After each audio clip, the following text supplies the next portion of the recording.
কিয়ামতের দিন পাঁচটি বিষয় সম্পর্কে আল্লাহ তাআলা প্রত্যেক বান্দাকে জিজ্ঞাসিত করবেন। এই পাঁচটি বিষয় যদি সবার জানা থাকে আর এই অনুযায়ী যদি আমল করে, তাহলে সেই কিয়ামতের দিন কঠিন সময় হতে মুক্তি পাবেন। রাসূল সাল্লাল্লাহু আলাইহি ওয়াসাল্লাম বলেছেন, কিয়ামত দিবসের পাঁচটি বিষয় সম্পর্কে জিজ্ঞাসাবাদ হওয়ার আগ পর্যন্ত আদম সন্তানের পদদ্বয় আল্লাহ তাআলার নিকট হইতে সরাতে পারবে না। প্রথম, তার জীবনকাল সম্পর্কে কিভাবে তা অতিবাহিত করেছে। দ্বিতীয়, তার যৌবনকাল সম্পর্কে কি কাজে তা বিনাশ করেছে।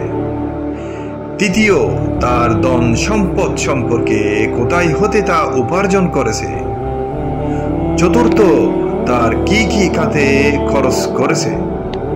পঞ্চম, এবং সে যতটুকু জ্ঞান অর্জন করেছে সে মোতাবেক কি কি আমল করেছে।